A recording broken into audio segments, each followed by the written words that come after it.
Arratsaldeon, gaurkoan Ane Alaba eta Bainat Remon dauzkagu Antxengo Gazte Mugimenduko kideak dira eta aurtengo gazte topaketei buruz hitz egitera datoz. Arratsaldeon, Bainat, Ane. Arratsaldeon. Zer moduz? Oso ondo. Ondi. Bale, kontestuan ipintzeko eta bestei ere azaltzeko, konta iguzu pixka bat zer diren gazte topaketak, zer egiten da bertan? Bale, gazte topaketak gazte astearen barruan kokatzen dira eta gazteon elkargune moduko bat da.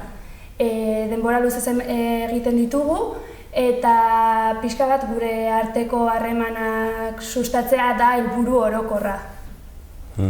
Noiztik zaudete topaketa hauek antolatzen edo, noiztek antolatu izan dira Antsoainen? Pues, 5 urte daramagu hauek antolatzen. Lehenengoak prozesu parte hartzaile baten ondorio izan ziren, azkenean gazteak ondo ezagutzen ez ginelako.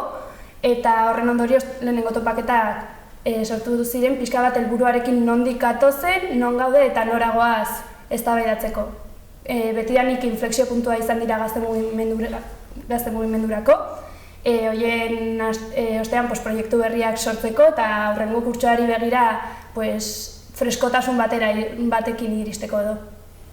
5 urte hauetan, suposatzen dut, gazteak elkartu izan zaretela, ezagutu zaretela eta azkenean gauzak errazago ateratzen direla elkarlanen, ezta? Bai, urteak aurrera egin dela, eduki gehiago sartzeko aukera izan dugu, azkenean jende gehiago sartu da militatzera, indar gehiago daukagu, gogo gehiago eta urte bakoitza bere berezitasunak ditu. Nork parte hartu dezake topaketa hauetan?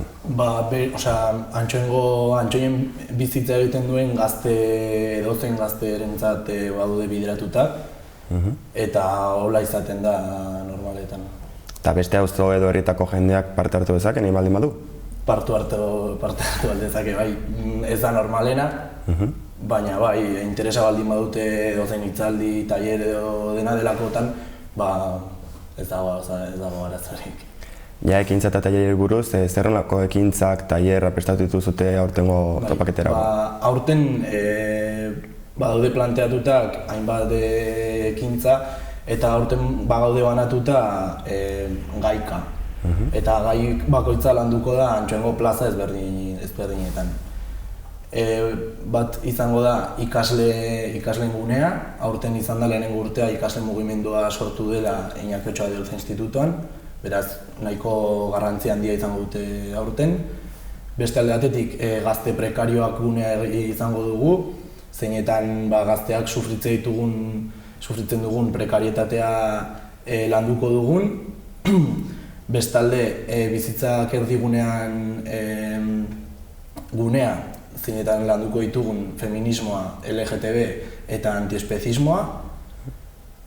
Eta azkenik aisialdirako eta tailerrak eta bar egiteko gunea izango dugu. Gauza gutxiz dira azkenean. Desente. Suposatzen dut, topaketetan lortu nahi dituzuten helburu horiek, batez ere egunerakotasunera bideratu nahi dituzutela, orduan, esan nahi dut.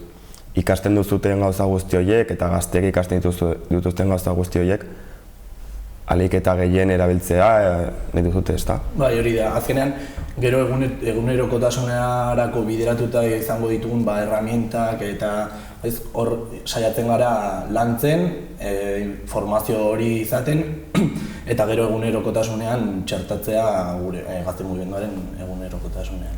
Nola hartzen du jendeak gazte topaketa hauek? Herrian barna laguntza izan dituzue edo? Bai, antolakuntza aldetik kriston laguntza daukagu bai kultura koordinatzaileekin, bai herri mugimendu osoarekin eta berez ikastolan ospatzerakoan baita ikastolako umeek bai irakasleek harrera nahiko ona egiten digute.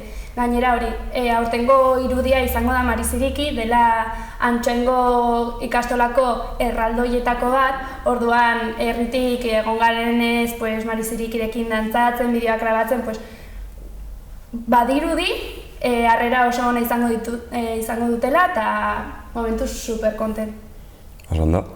Esan duzuten bezala, aste osoan zari izango diren ekitaldiak, ekintzak, tailerrak.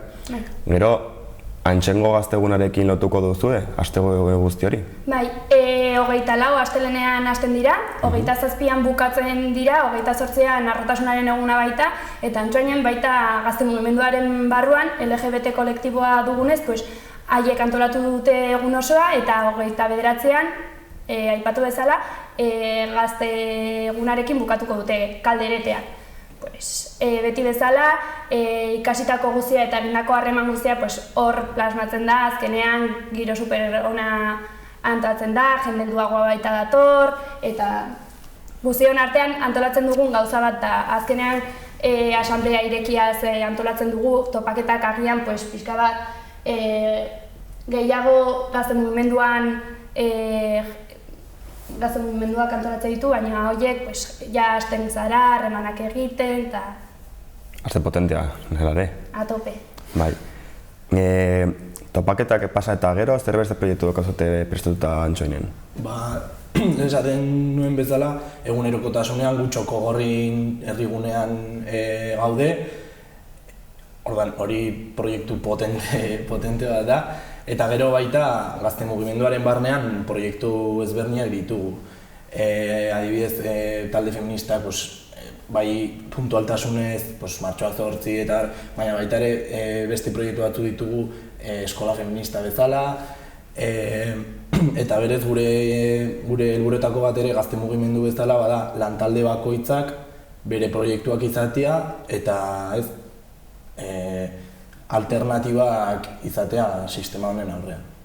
Pixka bat izango da hori, txoko gorri bezala kolektibo ezberdinak gaude, baina udan zehar nabaria da, gazteak oporrean egon da indar gehiago daukagula eta hori probestuko dugu urteroko kontzertuak, liburutegi proiektu bat sortu da baita txoko gorri barruan, eta Beinak esan duen bezala lantalde bakoitza proiektu propioa dauka eta guztiak oso enfokatuta Antsoaingo jaietara, zen justo uda pasata eta iraian bertu ditugu jaiak. Bai, fetxa markatua. Guztiz. Ja, hurrengo urteetara begira berriz ere antolatzeko intentzioa daukazute, beste batzuei erreleboa pasa? Azkenean hori ez dakizu nola aterako diren aurtengoak, berez dinamika hori izan da, urtero egin ditugu, hauek 5garrenak izan da, baina gazte mugimenduaren beharraren arabera antolatzen ditugu. Azkenean topaketa hauek kristonak baldin badira guztizko harremana egin eta proiektu superpotenteak ateratzen badira, agian bestelako formatu batean antolatu ditzazkegu. Adibidez izan daiteke egun bakarra edo lantalde bakoitza bere mini topaketak izatea edo ikusiko dugu denborarekin. Bai, azkenean talde handi bazarete eta guztiak ere hitzi behar zute. Beste zer daukazote kontatzeko topaketik buruz? Bai, aurten puntu bezala Antsoainen badugu talde antiespezista eta topaketa hauek izango dira guztiz veganoak. Gero baita ere, lehen esan dudan bezala plazaka egongo gara, hasi que herrian izango dugu nahiko potentzia eta ez dakit. Publizitate moduan hilabete osoan zehar egon gara ekintza ezberdinak antolatzen.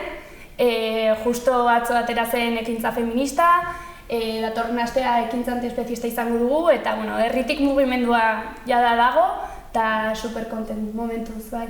Bideo bat egin duzute, ez da, ekintza feminista buruz? YouTubeen dago edo? Bai, YouTubeen. Animatzen dugu jende ikustera. Hombre, noski, baita gure kontuan. Oso ondo. Mi esker etortzeagatik, suerte on bioi eta Antsoaingo talde guztiari, eta oso ongi pasa. Mi esker. Mi esker.